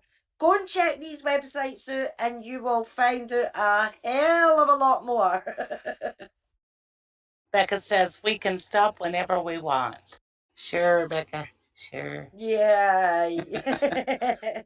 It's the want part that is the problem. I just put up a link to the website, and anyone that's new and doesn't know, you can go to the website. There's libraries for Stephen, Brendan, other cases that we've been following the Colburn v. Netflix lawsuit here pretty closely. I'm not going to really talk about too much. It's still kind of going on with appeals and so forth. But the Depp be heard civil trial, that was really interesting. Captured a lot of us' attention. It was absolutely insane. But honestly, I learned a lot. I really did about legal stuff and legal maneuvering and Civil but versus criminal. Yeah. absolutely, yeah, and federal. That was a federal suit, and the reasons why it was filed federally. So anyway, all right, we've been chugging along here about an hour and 45 minutes. So unless anyone's got something else they want to talk about, I'm going to wrap up for tonight. This is kind of a special edition open mic. Much thanks again to Alice and Disco for doing what they did. Got anything, guys? Andy's like, don't go. Hey, Andy, if you got something you want to talk about, man, you get it out there. We'll talk about it. I brought up the 2 points that I wanted to make. I'm really frustrated with. I'm really frustrated with the open records request process, and it's like you try to do everything right and request what you can get, not things that that are completely off limits, and then you come to find out, no, you can't have that. Blah blah blah. It's just really frustrating. Hey, there's Hugh Fraser. Hugh Fraser. Yeah, read that out. Read that out, Susan. Hi, all. Oh, you go, Susan. I've been catching up at 175% speed, and I'm now with you. Was there any substance to those? I just lost it. To those scene photos about 12 hours ago. What's he talking about? I think he's maybe meaning the photos that we've shown. We've did a review on the musical, Hugh, that is going on in the festival, the Edinburgh Festival here. MaM the Musical. But he says 12 hours ago. What? Yeah, I'm not sure. Not sure what you're talking about, Hugh. Yeah, I'm not sure what he's referring to, because this is brand new. Photos that you looked at were from when Alice and Disco went to the Making a Murder musical there in Edinburgh a couple of evenings ago, and Alice took those photos and a couple of videos were from the interview with Phil and the other young man that played Brendan.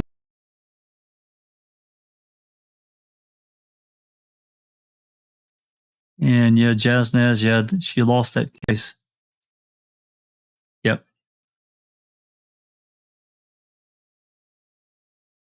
Yeah, I saw on Imgur. I'm sorry. Saying pics on Imgur. One looked like a skull, another like a body. I heard the MaM the Musical coverage. Oh, is he talking about Kim Vest's photos? Oh, he must be. Yeah. Oh, okay. Yeah, that was on TikTok. That was posted. I'm going to say this, and I mean no disrespect, but she's taken that photo, or somebody is taking a photo that's beside a rock there, and I think in the quarry, and zoomed in on it really tight. Or Cuss Road, yeah. It's beside a rock, though. It's a very small. When you put it in perspective, when you zoom out and look at the photo in total, it's a very small. Whatever this is in the photo, I don't know, dirt. Or, I don't know. It's not a body. Leaves. It's not a body. No. And then there was no skull. Yeah, and there's another. Yeah, there's no photo. Another photo. It's not a skull. And then there's another photo that's in that Imgur that's showing somebody. It's showing a car, and you can see it looks like somebody's in the car, but that's not true. If you look at the full photo, zoomed back, it's a reflection of somebody outside that car taking a photo of the RAV, and there's a flash because it's dark. I told Kim multiple times that this is a photo of it's a reflection. And I actually put that Yeah. in TikTok. I included the photo. So if that's what you're If talking it about. actually, let's say it actually was somebody in the car, is she saying that's Teresa sitting in the car? No, she was talking about this being possibly the person that helped Bobby. Reference to Oh. that. And going in with the Oh. Sawinski affidavit. I see. No, that's Yeah. not what that is. It's So like anyway. finding things in the clouds, you know.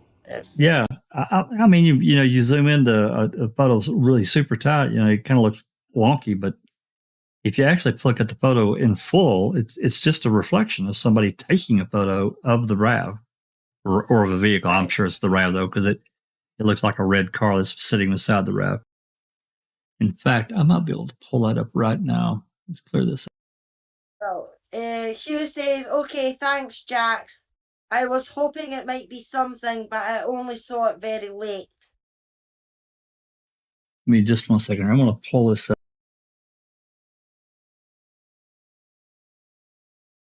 Because I've got this photo on Google Photos.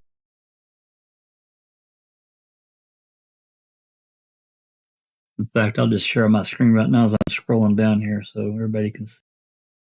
It is nice to see you, Hugh. It's been a while.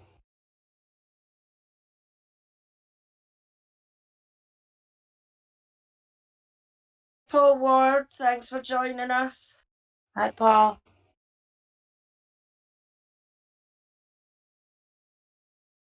Yeah, Kathleen must be gutted about losing her case. No doubt. I thought she had a much better case than the state did, in my opinion. Yeah. Yeah, that's what annoys me about the US system. You can have pure evidence slapping them in the face Yeah. that somebody is innocent, but they still insist on keeping them in jail.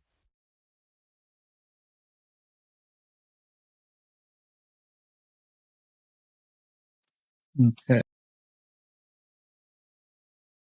I think it's in this batch of photos.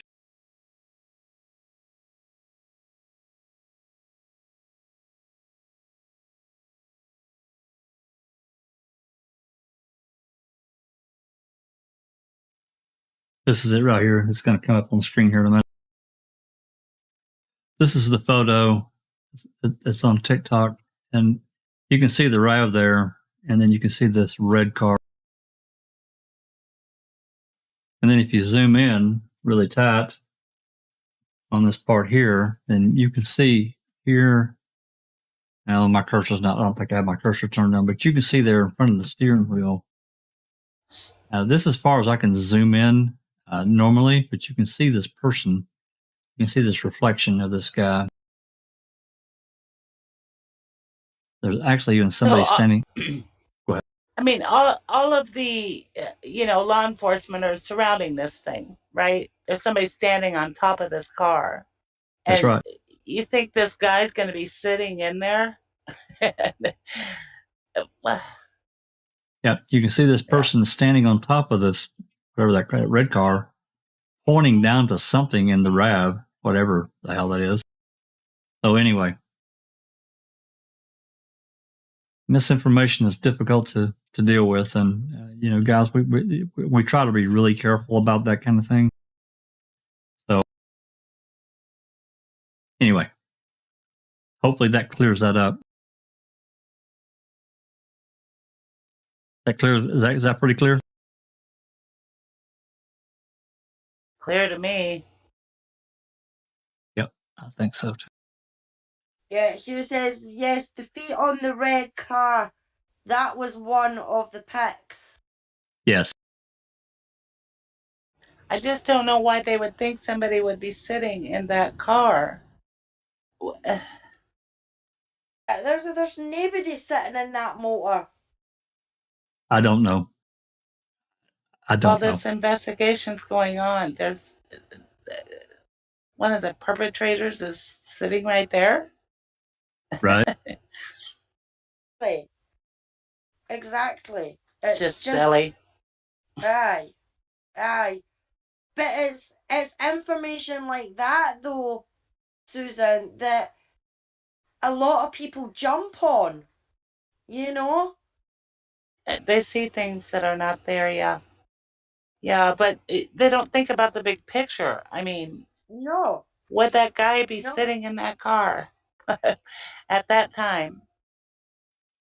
Right. No, that's that. There's no common sense when it comes to this case.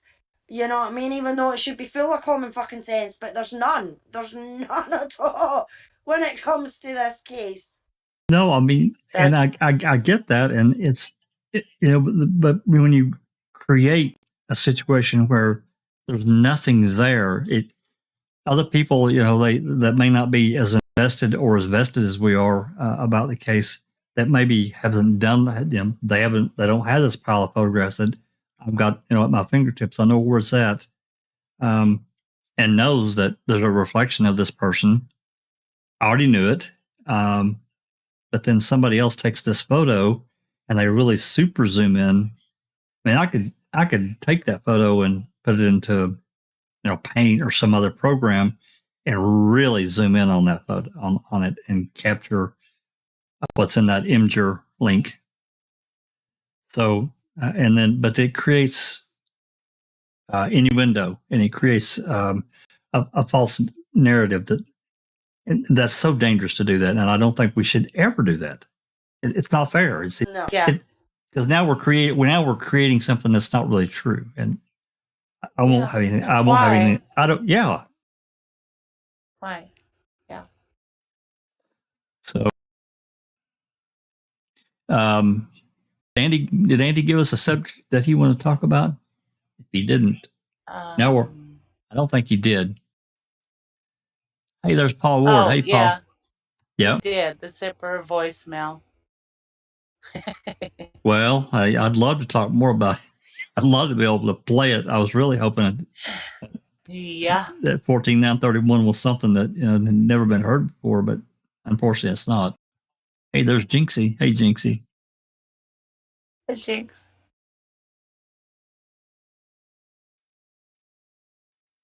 Jinx shared a photo on Twitter that I think her mom's dog had stepped on her foot, and one of her claws hit a small artery, and she bled like a duck. Did you see that? Did you see that photo? Yes, put it on Discord too. My gosh. I mean, that's unbelievable. She said she got one stitch. One stitch. Too close that. Yeah. And she bled that much. Unreal. See, think about somebody getting shot, 10 times or whatever, and there's no blood. Come on. Yeah, or stabbed or slashed. That's right. That's a good point. Just, I mean, I hope Jinxie, I hope your mum's doing better now. Hope she's okay. But yeah, I mean, the amount of blood that was there, from what Jinx was describing happened, was unbelievable. And that was the first thing that jumped into my head as well.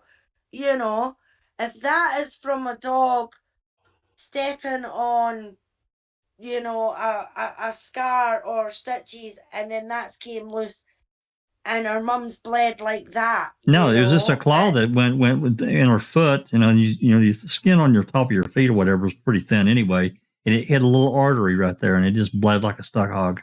If you hit an artery and you don't get pressure on it, you're going to bleed like hell. Yeah. Oh, she's did, good. Man. Oh, that's good, Jinx. That's good. Yeah. I'm glad to hear that she's doing better. That's good, and it'll be no dogs on the lap until full recovery, or on the foot, till full recovery. She didn't even feel it. She said, "Oh my gosh." I think Jinx was more freaked out than her mom was with all that blood. Yeah, anybody would be with that amount of blood, though. You know what I mean? Yeah. One more thing I wanted to talk about. I mentioned about the 14931. I did give it to Andy B to run through his sound programs and so forth that he deals with, and he didn't detect anything. He didn't detect anything on the recordings.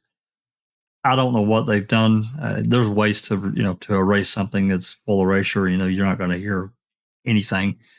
And we did that as a kid. I had hundreds of cassette tapes. That was what you had. We didn't have CDs and all that kind of crazy stuff. We had cassettes and record albums and 40 files, and that was it. So he did check it out. So he didn't detect anything, any kind of audio on it. So anyway, all right, I'm going to wrap this up unless somebody's got something else. We're going to get out of here and let everybody go have dinner or drink beer and watch TV or whatever. Well, everybody straight. Thank you to everyone. Just thank you to everyone who's joined us tonight. And hopefully you've got a good idea of what was actually happening in the play, without giving too much away, and hopefully it comes your way soon. Yep, absolutely. Thanks again to you and Disco for doing that. Thanks for everybody that's came and joined us in the live chat and the audience. And not sure what we'll do for open mic on Sunday. I'm sure we'll think of something to talk about with the case. Maybe go back and look at a deposition. We haven't done that in a while, and there's still several of those that need to be read and talked about. A lot of good information in those. So, alrighty. If you like what we're doing, give us a like and subscribe. Share the channel, share the video, and keep talking about the case. That's the main thing. That's what we really want. Keep the case out there and keep it alive.